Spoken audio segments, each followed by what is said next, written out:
Hi friends, welcome to Rupa IAS academy. Friends, రెండు తెలుగు రాష్ట్రాల మధ్య గత 1 వీక్ నుంచి అంటే జూలై 15 నుంచి కూడా ఒక పెద్ద రచ్చ జరుగుతుంది. దేని విషయంలో అంటే మీ అందరికీ తెలుసు, కృష్ణా రివర్ మేనేజ్మెంట్ బోర్డ్స్ విషయంలో, గోదావరి రివర్ మేనేజ్మెంట్ బోర్డ్స్ విషయంలో. ఎందుకంటే ఈ 2014 జూన్ 2 అపాయింటెడ్ డే తర్వాత రెండు రాష్ట్రాల బైఫర్కేషన్ అయిన తర్వాత 7 సంవత్సరాల తర్వాత బోర్డు యొక్క డ్యూటీస్ని పరిధిని నోటిఫై చేశారనమాట.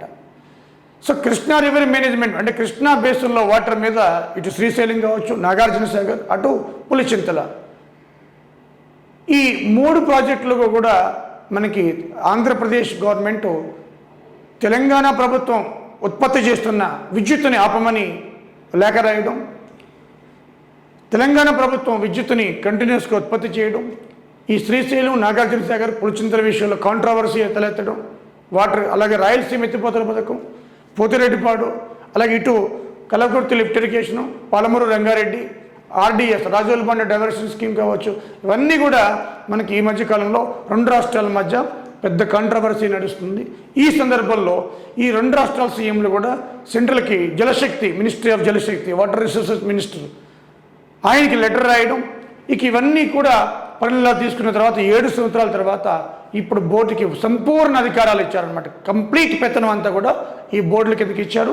ఆ బోర్డులని కూడా supervisor by, controlled by apex council. ఈ ఎపెక్స్ కౌన్సిల్కి హెడ్గా ఎవరు ఉంటారంటే మినిస్ట్రీ ఆఫ్ జలశక్తి, షెకావత్ ఎవరైతే ఉన్నారో, ఇప్పుడు షెకావత్ ఉన్నారో ఆయనే ఉంటారు.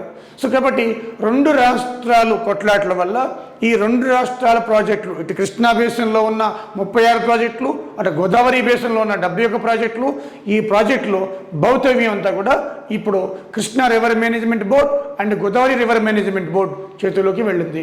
వాళ్ళు ఎటు చెప్తే అటు వినాలి, యాజ్ పర్ 2014 రీఆర్గనైజేషన్ యాక్ట్ ప్రకారం.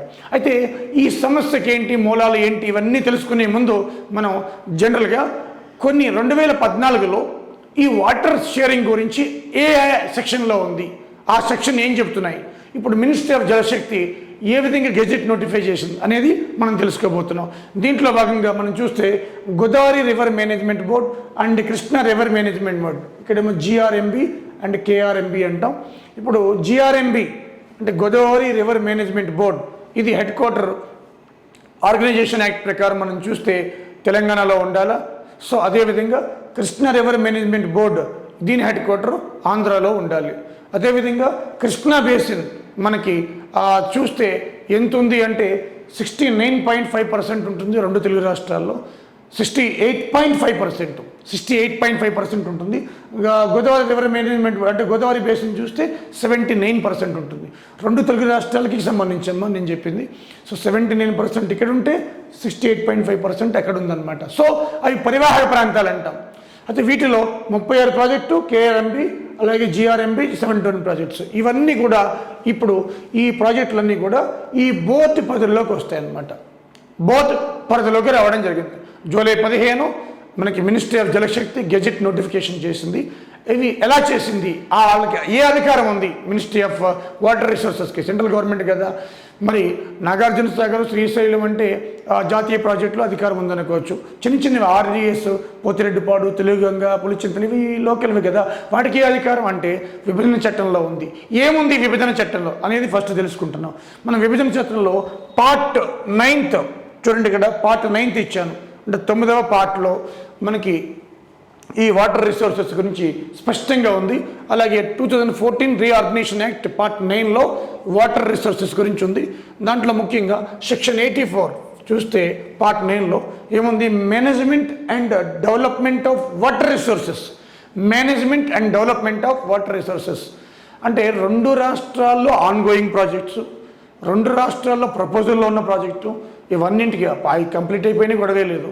ఈ వీటి మీద ఆన్గోయింగ్ ప్రపోజల్స్, మరి కొన్ని అనుమతి రావాలి, కొన్ని పూర్తి కావాలా, వీటికి సంబంధించిన కాంట్రవర్సీ అయితే ఎలా ఏంటి అనే దాని మీదే అప్పుడే వాళ్ళకి కొద్ది అవగాహన వచ్చింది.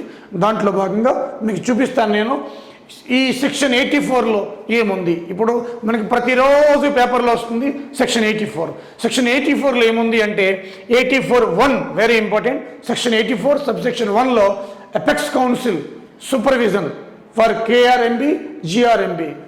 అంటే ఈ కేఆర్ఎంబి జిఆర్ఎంబి దేని పరిధిలోకి వస్తాయి? ఎపెక్స్ కౌన్సిల్ పరిధిలోకి వస్తాయి. ఇది చట్టంలో ఉంది. కొత్తగా ఇప్పుడు ఏదో వాళ్ళు గెజిట్ నోటిఫై చేస్తారు కాబట్టి 7 సంవత్సరాల తర్వాత ఇదేదో బర్నింగ్ విషయం అయింది ఇప్పుడు. కానీ అది ఎప్పుడో 7 సంవత్సరాల క్రితమే ఉంది, కొత్తది ఏమి కాదు. 84(1)లో apex council supervision for KRMB GRMB. అంటే ఈ యొక్క పరిధిలో ప్రాజెక్టులు, దీని పరిధిలో ప్రాజెక్టులు అన్నీ కూడా ఎపెక్స్ కౌన్సిల్లో సూపర్విజన్ వాళ్ళే చూసుకుంటారు అనమాట, గొడవలు రాకుండా పెద్ద మనిషి తరహాలో. అది దాని అర్థం. అలాగే 84(2) ఎపెక్స్ కౌన్సిల్ కన్సిస్ట్ ఆఫ్ అని ఉంది. ఎపెక్స్ కౌన్సిల్లో ఎవరుంటారు అంటే ministry of water resources, Jalshakti minister Shekhawat ఇప్పుడు ఆయన చైర్పర్సన్గా ఉంటారు. సో కాబట్టి ఇప్పుడు ఎపెక్స్ కౌన్సిల్కి హెడ్ ఎవరంటే సెంట్రల్ వాటర్ రిసోర్సెస్ మినిస్టరే, జలశక్తి మినిస్టరే షెకావత్. మరి ఆయన ఆధ్వర్యంలోనే ఈ కేఆర్ఎంబి జిఆర్ఎంబి పనిచేస్తాయి. సో అదేవిధంగా మనకి ఏపీ సీఎం, తెలంగాణ సీఎం వీళ్ళిద్దరు కూడా సభ్యులుగా ఉంటారు. ఇది కంపోజిషన్. అది అయితే ఇప్పుడున్న గెజెట్ నోటిఫికేషన్లో వీళ్ళిద్దరికీ సమస్య వచ్చింది కాబట్టి ఈయన లెటర్ రాయడం, ఆయన లెటర్ రాయడం, వాళ్ళు విమర్శించుకోవడం బాహాటంగానే మీడియా ఉంది. కాబట్టి ఇప్పుడున్న వాటిలో ఈ కౌన్సిల్లో వాళ్ళు ఎవరిని లేకుండా చేశారనమాట. బయట వాళ్ళు మెంబర్లుగా ఉంటారు, అటు జిఆర్ఎంబి కానీ కేఆర్ఎంబి కానీ కౌన్సిల్లో కానీ. సో అదేవిధంగా మనకి 84(3) ప్రకారం ఎపెక్స్ కౌన్సిల్ ఫంక్షన్స్ స్మూత్గా. ఎపెక్స్ కౌన్సిల్ ఏమన్నా మనకి కంట్రవర్సీ తలెత్తే అమైకబుల్ నెగోషియేషన్స్ అని ఉంది. అమైకబుల్ అంటే ఇద్దరికీ ఆమోదయోగ్యమైన నెగోషియేషన్స్ జరపాలి. కానీ అది పరిస్థితి లేదు, చేయి దాటిపోయిందని చెప్పి గవర్నమెంట్ జూలై 15th ఈ నెల ఒక గెజిట్ నోటిఫికేషన్ రిలీజ్ చేసింది. మరి దాంట్లో ఈ ఇద్దరు సభ్యుల్ని మనకి లేకుండా చేసింది. అదేవిధంగా అంటే ఇద్దరు సీఎంలు లేకుండా చేసింది. సభ్యులు ఎవరు ఆంధ్ర తెలంగాణ నుంచి ఇంజనీర్స్ కూడా ఉండకూడదు అనమాట. కేఆర్ఎంబి కానీ జిఆర్ఎంబి కానీ ఉంటే మళ్ళీ డామినేట్ చేస్తారు, మళ్ళీ సమస్య వస్తుందని చెప్పి, సమస్య జటిలమవుతుందని చెప్పి దీన్ని తీవ్రంగా వ్యతిరేకిస్తున్నారు. తెలంగాణ ఇంజనీర్స్ అసోసియేషన్ కావచ్చు, ఆంధ్ర ఇంజనీర్స్ అసోసియేషన్ కావచ్చు, రిటైర్ ఇంజనీర్స్ కావచ్చు. సో మా పరిధి మాకు బాగా కమాండ్ ఉంటుంది, కానీ మేము లేకుండా ఎట్లా ఇది జిఆర్ఎంబి కావచ్చు, మనకి కేఆర్ఎంబి కావచ్చు, ఇది కాస్త కాంట్రవర్సీ నడుస్తుంది. సో మొత్తానికి ఈ జలశక్తి మినిస్ట్రీ ఆధ్వర్యంలోనే కేఆర్ఎంబి జిఆర్ఎంబి నడవాలి కాబట్టి వాళ్ళు గెజెట్ నోటిఫై చేశారు. ఈ కంప్లీట్ పవర్స్ ఇచ్చారు ఈ రెండింటికి కూడా. యాక్చువల్గా river management boards, Kaveri river management board కానీ, అటు తుంగభద్ర కానీ, అటు అదర్ బియాస్ సెటిల్స్ ఉన్నాయి, ఇవన్నీ కూడా అంత పూర్తి స్వయం ప్రతిపత్తి లేదు. రివర్ మేనేజ్మెంట్ బోర్డుకి సూచిస్తాయంటే అవి పాటిస్తాయి, లేదా రాష్ట్రాల ఇష్టం. కానీ ఇప్పుడు ఈ రివర్ మేనేజ్మెంట్ బోర్డ్స్ ఏవైతే ఉన్నాయో కేఆర్ఎంబి జిఆర్ఎంబి కంప్లీట్ పవర్స్ ఇచ్చేశారు. అది చాలా ఇంపార్టెంట్, మనం నేర్చుకోవాలి. అంటే వాళ్ళు ఏం చెబితే రాష్ట్రం అది వినాలి. వినకపోతే లయబుల్ టు పెనలైజ్డ్, అంటే ఫైన్ వేస్తారు, భారీ ఫైన్ వేస్తారు, లయబుల్ టు పెనలైజ్డ్ అనమాట. కాబట్టి ఇప్పుడు పవర్ అంతా దేని చేతిలో ఉంది? Krishna river management board, Godavari river management. అయితే రెండు తెలుగు రాష్ట్రాలకి సమస్య జిఆర్ఎంబి కాదు, గోదావరి రివర్ మేనేజ్మెంట్ పర్లేదు, పెద్ద గొడవలు ఏం లేవు. బట్ ఎక్కువ సమస్య ఎక్కడ వచ్చింది అంటే కేఆర్ఎంబి. అది కూడా రాయలసీమ ఎత్తిపోతల పథకాన్ని చేపట్టినప్పటి నుంచి ఇది సంగమేశ్వరం దగ్గర లిఫ్ట్ పెట్టి 33 మీటర్ల లోతు నుంచి నీళ్లు తోడిపోయడం, తెలుగు గంగ కెనాల్కి లింక్ చేయడం. సో ఇదంతా కూడా పెద్ద సమస్యగా మారింది. పోతిరెడ్డిపాడు కెనాల్ ఎక్స్పాండ్ చేయడం. సో ఇవన్నీ కూడా మనకి ఆంధ్రప్రదేశ్ ప్రభుత్వం ఇప్పుడు రాయలసీమ కోసం చేస్తుంది కాబట్టి అవన్నీ కూడా మనకి న్యూస్లోకి వస్తాయి. అదేవిధంగా మనం చూస్తే ఇక్కడ సెక్షన్ 85 ఇది రివర్ మేనేజ్మెంట్ బోర్డ్ పనితీరుని వివరిస్తుంది. రివర్ మేనేజ్మెంట్ బోర్డ్స్ అంటే Godavari river management board, Krishna river management board. ఇంతకుముందు 84 అంతా కూడా ఎపెక్స్ కౌన్సిల్ గురించి, ఇప్పుడు ఇది రివర్ మేనేజ్మెంట్ బోర్డ్స్. చూద్దాం ఒకసారి ఈ రివర్ మేనేజ్మెంట్ బోర్డ్స్ గురించి ఏముంది, ఈ కథ ఏంటి చూద్దాం. కొన్ని సెక్షన్స్ వచ్చాయమ్మా, అలాగే లేటెస్ట్ డేటా కూడా దీంట్లో చెప్తాను మనకి. సో అప్పుడు మీకు క్లారిటీ వస్తుంది. ఓకే ఫ్రెండ్స్, సెక్షన్ 85(1) ప్రకారం, సెక్షన్ 85(1) ప్రకారం constitution of functions of river management boards, Krishna river management board and Godavari river management, అంటే వాటి యొక్క ఫంక్షన్స్ మరియు బోర్డుల ఏర్పాటు. 84 ఎపెక్స్ కౌన్సిల్ ఇది సెంట్రల్ గవర్నమెంట్ చేస్తుంది. ఎప్పుడు within the 60 days from appointed day June 2, 2014, June 2, 2014 appointed day నుంచి June 2, 2014 అపాయింటెడ్ డే నుంచి 60 days 2 నెలల లోపు ఏర్పాటు చేయాలి. సో అదేవిధంగా 85(2) head quarters KRMB Krishna river management board 85 subsection 2 ప్రకారం ఏపీలో ఉండాలా, అలాగే 85 సబ్సెక్షన్ 2 ప్రకారం గోదావరి రివర్ మేనేజ్మెంట్ బోర్డ్ తెలంగాణలో ఉండాలా. ఇది మనకి విభజన చట్టం చెబుతుంది స్పష్టంగా. ఇది కూడా మనకి న్యూస్ పేపర్లో రావడం జరిగింది. మళ్ళీ ఒకసారి చెప్తున్నాను, సెక్షన్ 85 ఇప్పుడంతా ఇది hot topic. Godavari Krishna river management boards ఏర్పాటు మరి యొక్క వాటి ఫంక్షన్స్ అన్నమాట. ఓకే, సో అవి అయితే ఈ బోర్డులు ఏర్పాటు చేయడం అనేది 60 రోజులు అపాయింట్ డే 60 రోజులు లోపు చేయాలి. అలాగే 85(2) ప్రకారం వాటి హెడ్ క్వార్టర్స్ ఒకటి తెలంగాణ, ఒకటి ఆంధ్ర. సో కృష్ణాదేమో ఆంధ్ర, గోదావరి తెలంగాణ అనమాట. అదేవిధంగా మనం చూస్తే ఇక్కడ 85(3) ప్రకారం అంటే 85 సెక్షన్ రీఆర్గనైజేషన్ యాక్ట్లో సెక్షన్ 85 సబ్సెక్షన్ 3 ప్రకారం ఈ బోర్డులకి ఎటానమస్ పవర్ ఇచ్చారు. ఎటానమస్ బాడీస్ అంటే స్వయం ప్రతిపత్తి ఉంటుంది వీటికి. సో ఇవి ఏం చెబితే అవి నిర్ణయం తీసుకుంటే ఆ నిర్ణయాన్ని 2 రాష్ట్రాలు శిరస వహించాలి. సో ఎటానమస్ బాడీస్ అనమాట KRMB, GRMB. Autonomous bodies KRMB and GRMB. So ఇది వెరీ ఇంపార్టెంట్. ఇప్పుడు వీటికి హై పవర్ ఇచ్చేశారు యాజ్ పర్ మనకి రీఆర్గనైజేషన్ యాక్ట్ ప్రకారం 85(3) ఒక జీవో మనకి ఇచ్చేసి నోటిఫై చేసేసి గెజిట్ నోటిఫై చేసేసి 15 జూలై 2021 ఈ నెల ఒక జీవో రిలీజ్ చేసేసి గెజిట్లో ఇవ్వడం జరిగింది. సో ఆ ఆర్గనైజేషన్లో పెట్టిన ఎటానమస్ బాడీస్ని వీళ్ళు ఏం చేశారు, గెజిట్ నోటిఫికేషన్ తర్వాత హై పవర్స్ ఇచ్చారనమాట. ఓకే, మరి 85(4) బోర్డ్స్ కాంపోజిషన్. ఈ కేఆర్ఎంబి, జిఆర్ఎంబి బోర్డ్స్ కాంపోజిషన్ ఏంటి అంటే ఈ బోర్డ్స్లో 2 బోర్డ్స్లో సేమ్ ఉంటుంది. చైర్పర్సన్ ఉంటారు బోర్డ్స్కి. అక్కడ ఎపెక్ కౌన్సిల్కి మినిస్ట్రీ ఆఫ్ జలశక్తి 2 సీఎంలు మెంబర్స్ ఉంటారు. అయితే ఇప్పుడు బోర్డ్స్కి సంబంధించి చైర్పర్సన్ ఉంటారు. ఆయన నాట్ బిలో ర్యాంక్ ఆఫ్ మనకి level secretary and additional secretary. Levels ఇండియాలో లెవెల్ సెక్రటరీకి అడిషనల్ సెక్రటరీకి బిలో ర్యాంక్ ఉండకూడదు అనమాట. అలాంటి వ్యక్తిని చైర్పర్సన్గా పెడతారు కేఆర్ఎంబి కానీ జిఆర్ఎంబి కానీ. Not below rank of level secretary or additional secretary. అదేవిధంగా ఈ చైర్పర్సన్ని appointed by central government. Chairperson appointed by మనకి central government. So Godavari Krishna river management board chairperson appoint చేసేది central government. Appointed, not nominated. తర్వాత 2 members ఉంటారు. ఈ 2 members కూడా nominated. 2 members nominated by the successor states Andhra Telangana. దాంట్లో ఒకరు not below the rank of chief engineer. ఈ 2 కూడా నామినేట్ చేయబడాలి. గవర్నమెంట్ ఆంధ్ర తెలంగాణ ఇద్దరు అంటే 4 అనమాట. నామినేటెడ్ అనమాట, నాట్ అపాయింటెడ్, నామినేటెడ్. సో దాంట్లో నామినేటెడ్లో ఒకరేమో టెక్నికల్ పర్సన్ అయి ఉండాలి.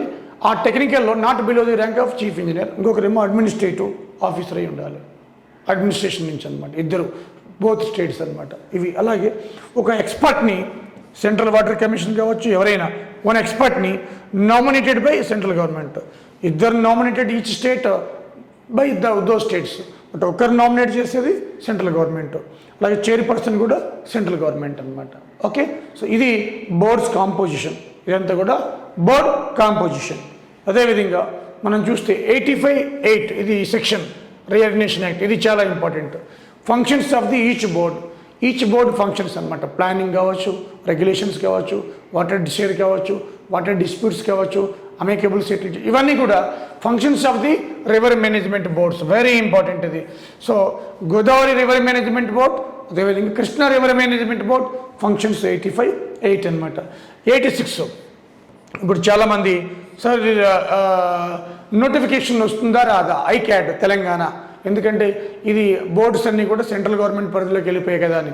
అపోహమ్మ, అది 2014లోనే ఉంది, కొత్తగా గెజిట్లో లేదు. ఆ 2014లో ఉన్న ఆ రీఆర్గనైజేషన్ యాక్ట్ని పేస్ట్ చేశారు గెజిట్లో, అంతే. దాంట్లో ఏముందో చెప్తాను మీకు, జాగ్రత్తగా వినండి. Staff of the management boards, ఈ స్టాఫ్ని డిప్యుటేషన్ మీద తీసుకుంటారు బోత్ స్టేట్స్ నుంచి, ఇంజనీర్స్ అనమాట. వాళ్ళకి శాలరీస్ కూడా మనకి ఆ స్టేట్సే ఇవ్వాలి. సో చూడండి, 2 స్టేట్స్ ఎవరైతే ఉంటారో అది అంతా కూడా వాళ్ళు ఇవ్వాలి. అలాగే ఎవరైతే ఛార్జ్డ్, ఇప్పుడు ఉన్న కొత్త గెజిట్లో ఏం చెప్పారంటే ఛార్జ్డ్ వర్క్ ఫోర్సు అలాగే అవుట్ సోర్సింగ్ వాళ్ళంతా కూడా రివర్ మేనేజ్మెంట్ బోర్డు పరిధిలోకి వెళ్తారు. వాళ్ళకి శాలరీస్ మాత్రం రాష్ట్రాలే ఇవ్వాలన్నమాట. సో రిక్రూట్మెంట్ చేసుకునేది రాష్ట్రాలు. ఇప్పుడు ఆంధ్ర తెలంగాణలో ప్రాజెక్టులు ఉంటే, ఇప్పుడు శ్రీశైలం అనుకోండి, నాగార్జున సాగర్. సో శ్రీశైలాన్ని మనకి ఆంధ్రప్రదేశ్ మేనేజ్ చేస్తుంటే నాగార్జున సాగర్ని తెలంగాణ మేనేజ్ చేస్తుంది, బట్ ఉమ్మడి ప్రాజెక్టులు. సో వీటిలో మనకి ఒకవేళ ఇద్దరు ఉమ్మడిగా అపాయింట్ చేసినా కూడా మిగతా ప్రాజెక్టులన్నీ కూడా లోకల్లోకి వస్తాయి కదా. అప్పుడు కాళేశ్వరం ఉంది కంప్లీట్ తెలంగాణ, మరి ఇది కూడా గోదావరి రివర్ మేనేజ్మెంట్ బోర్డులోకి వెళ్ళింది అంటే అక్కడున్న ఎంప్లాయీస్ని సెంట్రల్ గవర్నమెంట్ అపాయింట్ చేస్తుందా? దేని ద్వారా తీసుకుంటారు వాళ్ళు? అది తప్పది. సో లోకల్ డొమెసైల్ ఉండాలా. సో 1 to 7లో 4 years ఎక్కడైతే కంటిన్యూస్గా చదువుతారో అక్కడే లోకల్ అవుతారు. కాబట్టి ఈ ఐక్యాడ్కి నోటిఫికేషన్స్కి రిక్రూట్మెంట్ ఆఫ్ దిస్ ఇరిగేషన్కి ఎటువంటి సంబంధము లేదు. అది 2014 ఈ యొక్క 86 సెక్షన్లోనే ఉంది. Staff of the management boards deputation రావచ్చు, ఏఈలు కానీ ఏడబ్ల్యూలు కానీ వాళ్ళ జీతభత్యాలని కూడా ఆ రాష్ట్ర భరిస్తాయి అన్నమాట. వీళ్ళందరూ కూడా బోర్డులో పనిచేయాలనుకుంటే డిప్యూటేషన్ రా, తర్వాత కావాలంటే వెళ్ళిపో, యూఆర్ పర్మనెంట్ ఎంప్లాయీ కదా. సో దీనికి రిక్రూట్మెంట్కి ఎటువంటి సంబంధము లేదు. ఇప్పుడు దాంట్లో కూడా కొత్త గెజెట్లో కూడా ఏం రాశారు, వర్క్డ్ చార్జ్డ్ వర్క్డ్ ఫోర్సు అలాగే అవుట్ సోర్సింగ్ ఫోర్సు అన్నీ కూడా శాలరీస్ కేఆర్ఎంబీ ఇవ్వాలి, స్టేట్స్ ఇవ్వాలి, కానీ కాషన్ ఫండ్గా పెట్టాలి 200 crores. రెండు ఇటు 200 అటు 200 కేఆర్ఎంబీ జిఆర్ఎంబీ 400 crores పెట్టాలి. సో అది 87 section jurisdiction of the boards. ఇది ఇంకా చేయలేదమ్మా. జ్యూరిడిక్షన్ ఆఫ్ ది బోర్డ్ ఈ మధ్య అడుగుతున్నారు అందరూ కూడా, ఏది కృష్ణా బోర్డు పరిధి ఎంత, గోదావరి బోర్డు పరిధి ఎంత, అది 87లో ఉంది. 92 సెక్షన్ 92 రికగ్నిషన్ యాక్ట్లో సక్సెసర్ స్టేట్స్ అంటే Andhra Telangana follow principles guidelines of the central government. Central government ఏం చెబితే అది వినాలి అంతే. అది ఇప్పుడు రావడం ఏంటి పెత్తనం అని ఇప్పుడు హెడ్డింగ్ పెట్టారు, అప్పుడే ఉంది కదా 2014లో 92 సెక్షన్ కొత్తగా వచ్చింది. అదేమన్నా 92లోనే కదా, 92 సెక్షన్ 2014 కదా, విభజన చట్టంలో ఉంది కదా, దాన్ని ఇంప్లిమెంట్ చేస్తున్నారు వీళ్ళు ఇప్పుడు. దానికి రిక్రూట్మెంట్కి ఎటువంటి సంబంధము లేదు. ఓకేనా ఫ్రెండ్స్? మనం రీసెంట్గా చూస్తే 15th July 2021 gazette notification ministry of Jalshakti release చేయడం జరిగింది. ఇవి ఏవైతే రూల్స్ ఉంటాయో ఇవన్నీ కూడా October 14th 2021 effect from October 14th. So అదేవిధంగా వీళ్ళకి సీడ్ మనీ డిపాజిట్కి టైం ఇచ్చారు, 2 నెలలలోపు 2 months లోపు సీడ్ మనీ డిపాజిట్ చేయాలి. 2 months ఇచ్చారు టైము. ఈ సీడ్ మనీ కింద అంటే ఎక్స్పెండిచర్ కోసం అడిగిన 15 రోజుల్లోపు మనకి మనీ రిలీజ్ చేయాలి, అంటే వాటికి మెయింటెనెన్స్ కోసం ప్రాజెక్టులు. గోదావరి బేసిన్లో ఏమో 71, కృష్ణాలో 36 ప్రాజెక్టులు అనమాట. ఈచ్ బోర్డుకి 200 + 200 400 crores. ఈ స్టేట్ 6 నెలలలోపు కాషన్ డిపాజిట్ చేయాలి. ఇక్కడ అది సీడ్ మనీ డిపాజిట్ అంటారు దాన్ని. సో ఇక్కడ ఈచ్ బోర్డు ఈస్ట్ స్టేట్ 200 + 200 అంటే టోటల్ స్టేట్ 2 బోర్డులకి 400 crores చేయాలన్నమాట. అడిగిన 15 రోజుల్లోపు మనీ రిలీజ్ చేయాలి. అది అదేవిధంగా వాటి భద్రత day to day CISF central industrial security force ఏర్పాటు చేయాలి. దీనికి 200 crores పైన అవుతుంది అదనంగా. సో అది కూడా రాష్ట్రాలు పెట్టుకోవాలి. సో విచిత్రం ఏంటంటే వీళ్ళిద్దరు కుమ్ములాట వల్ల పెత్తనం ఎవరి చేతిలోకి వెళ్ళింది, కేంద్రం చేతిలోకి వెళ్ళింది. డబ్బులు మనవే, పెత్తనం మన మీద అనమాట. అది వీళ్ళిద్దరు చేసేదన్నమాట. సో అటు ఇద్దరు సీఎంలు కూర్చొని మాట్లాడుకుంటూ అయిపోయేది. లాస్ట్కి ఢిల్లీ వరకు తీసుకుపోయారు. వాళ్ళేమో రిస్ట్రిక్షన్స్ ఇంపోజ్ చేశారు. సెక్షన్ 92 ప్రకారం సెంట్రల్ గవర్నమెంట్ గైడ్లైన్స్ వినాలి మనం, లేదంటే మరి యాక్షన్ తీసుకుంటారు. ఓకే. సో కాబట్టి మనం చూస్తే ఇద్దరు కూడా కొట్లాడుకొని ఢిల్లీకి లోకి వేయాలన్నమాట. సో అక్కడ వాళ్ళు ఏం చెప్తే అది సెక్షన్ 92 ప్రకారం వినాలి. అవన్నీ అది డబ్బులు మనవి, సోక వాళ్ళది, పెత్తనం వాళ్ళది. సో ఇది పరిస్థితి ఇక్కడ. సో అదేవిధంగా రిక్రూట్మెంట్ మంది, ఇంజనీర్, ఏఈ, ఏడబ్ల్యూ, డిఈ వీళ్ళందరూ మనవాళ్ళు, వర్క్ ఫోర్స్ మంది, అవుట్ సోర్సింగ్ ఫోర్స్ మనమే అపాయింట్ చేస్తాం, జీతాలు మనమే ఇస్తాం, కానీ బోర్డు పరిధిలోకి వెళ్తారు, వాళ్ళ కంట్రోల్లో ఉంటారు. ఇది రిక్రూట్మెంట్ ప్రాసెస్. సో కాబట్టి ఇరిగేషన్కి, ఐక్యాట్కి దీనికి ఏమీ సంబంధం లేదు. దీనివల్ల ఆగిపోద్ది అంటే దీనికి సంబంధం ఏమీ లేదు. ఓకే. సో అదేవిధంగా మనం చూస్తే GRMB, KRMB, chairman, secretary, chief engineer వీళ్ళెవరు కూడా మనకి not related to AP Telangana, ఎవరు ఉండడానికి వీల్లేదు. అది not related to AP Telangana. ఈ బోర్డులో ఎవరు ఉండకూడదు, ఏపీ వాళ్ళు. ఇది గొడవ. ఈ బోర్డులో ఏపీ వాళ్ళు ఎవరు కూడా ఉండకూడదు అనమాట. Okay. So Krishna river management board, Godavari river management board, AP వాళ్ళు ఎవరు కూడా ఉండకూడదు. చైర్మన్, సెక్రటరీ, చీఫ్ ఇంజనీర్స్ ఎవరు ఉండకూడదు. సో ఇది అటు ఆంధ్ర కానీ తెలంగాణ కానీ రెసిస్ట్ చేస్తున్నారనమాట. ఇంజనీర్స్ పాత అంటే రిటైర్డ్ ఇంజనీర్స్ చేస్తున్నారు, ప్రజెంట్ ఉన్న వాళ్ళు కూడా ఇంజనీరింగ్ అసోసియేషన్ వాళ్ళు కూడా చేస్తున్నారు. ఓకే ఫ్రెండ్స్, మరి కృష్ణా వాటర్ డిస్ప్యూట్ ట్రిబ్యునల్ 2 ఇది బ్రజేష్ కుమార్ ట్రిబ్యునల్ అంటారు దీన్ని. ఇది 2004లో వేశారు, 2004లో వేశారు. ఇది డ్రాఫ్ట్ రిపోర్ట్ని 2010లో ఇచ్చింది. ఫైనల్ రిపోర్ట్ ఏమో అవార్డు అంటారు దీన్ని, ఫైనల్ అవార్డు అంటారు. ఇది 2013లో ఇచ్చింది. దీని ప్రకారం ఓవరాల్గా మనకి ఉమ్మడి ఆంధ్రప్రదేశ్కి అటు తెలంగాణ ఆంధ్రాకి 1001 TMCFT కేటాయించిందనమాట. తర్వాత అదనంగా రాయలసీమ డ్రై ఏరియా అని ఒక 4 TMCFTలు కర్ణాటక కట్ చేసి మళ్ళీ ఇచ్చింది తాగడానికి త్రాగునీరు కోసం. రాయలసీమ పక్కన పెడతాం అది. మరి ఇప్పుడు ఈ బ్రజేష్ కుమార్ ట్రిబ్యునల్ని 2004లో వేసి 2013లో ఇచ్చిన ఈ బ్రజేష్ కుమార్ ట్రిబ్యునల్ని కేసీఆర్ తెలంగాణ ప్రభుత్వం మనకి రిజెక్ట్ చేస్తుంది అనమాట. ఇది వద్దు, కొత్తగా ఫ్రెష్గా మళ్ళీ ప్రొసీడింగ్స్కి వెళ్ళండి అని చెప్పడం జరుగుతుంది. ఇది ఒక సమస్య తెలంగాణకి. అయితే ఇప్పుడు ఫాలో అయ్యేది మనం ఉమ్మడి ఆంధ్రప్రదేశ్ ఏమంటుంది, బచావత్ ట్రిబ్యునల్ ఉంది కదా 811 TMCFT, ఈ 811 TMCFTని ఫాలో అవ్వండి. దీంట్లో 512 మాకు వస్తాయి, 299 తెలంగాణకి వెళ్తాయి. ఇది తెలంగాణ, ఇది ఏపీ. సో అదే ఏపీ కూడా లేఖ రాసింది, మన బచావత్ ట్రిబ్యునల్ ప్రకారమే ప్రొసీడ్ కండి అని. కేసీఆర్ ఏమంటాడు, తెలంగాణ లేదు బ్రజేష్ కుమార్ ట్రిబ్యునల్ వద్దు, బచావత్ ఫ్రెష్గా మనకి కృష్ణా బేసిన్లో ఒక స్టేట్ వచ్చి కలిసింది తెలంగాణ కొత్త రాష్ట్రం, కాబట్టి ఫ్రెష్గా చేయండి అనేది తెలంగాణ వాదన. దీంట్లో భాగంగా మనకి అటు రాయలసీమ ఎత్తిపోతల పథకం, అదేవిధంగా ఇక్కడ పాలమూరు రంగారెడ్డి కాంట్రవర్సీ అయింది, RDS అక్కడ సంగమేశ్వర దగ్గర లిప్పుడు పెట్టాం, ఇవన్నీ కూడా కాంట్రవర్సీ అయ్యాయి. కాబట్టి ఈ బోర్డు పరిధిలోకి వెళ్ళిపోయింది, మొత్తం అంతా కూడా అటానమస్ పరిధిలోకి వెళ్ళిపోయింది, అటానమస్ బోర్డ్స్ పరిధిలోకి వెళ్ళిపోయింది. అదేవిధంగా వీళ్ళు ఏ ప్రాజెక్ట్ స్టార్ట్ చేసినా 6 నెలలలోపు మనకి వాళ్ళు పర్మిషన్ తెచ్చుకోవాలి, 6 నెలలలోపు పర్మిషన్ తెచ్చుకోవాలి. పర్మిషన్ రాలేదంటే ఆపేసేయాలి, అంతే. బోర్డ్సే ఫైనల్ అధికారం అన్నమాట. All powers vested by boards supervisor by central government, ministry of Jalshakti. So కాబట్టి 2 రాష్ట్రాలు ఈ ప్రాజెక్టులు ఉంటాయి, 71 + 36 ఇవన్నీ కూడా మనకి 107 ప్రాజెక్ట్స్ కూడా ఇప్పుడు బోర్డు పరిధిలోకి పనిచేస్తాయి అన్నమాట. కానీ దీంట్లో సిబ్బంది పనిచేసే వాళ్ళు అవుట్సోర్సింగ్ కావచ్చు, రెగ్యులర్ కావచ్చు, వీళ్ళందరూ కూడా 2 రాష్ట్రాలు ఆయా రిక్రూట్మెంట్ల ద్వారా రిక్రూట్ చేసుకోవాలి. పాత వాళ్ళు డిప్యూటేషన్లో సీనియర్స్ ఉన్నవాళ్ళు వస్తారు, లేకపోతే లేదు. సో కొత్త వాళ్ళని కూడా రిక్రూట్ చేసుకోవచ్చు. సో ఇది ఫ్రెండ్స్. సో ఐక్యాడ్కి దీనికి ఎటువంటి సంబంధము లేదు. నోటిఫికేషను అదే ఈ ఆంధ్ర వాళ్ళు రిక్రూట్ చేసుకోవచ్చు, తెలంగాణ ఎంప్లాయీస్ వాళ్ళే కదా, లోకల్ వాళ్ళే. ఓకే, సో ఇది పరిస్థితి.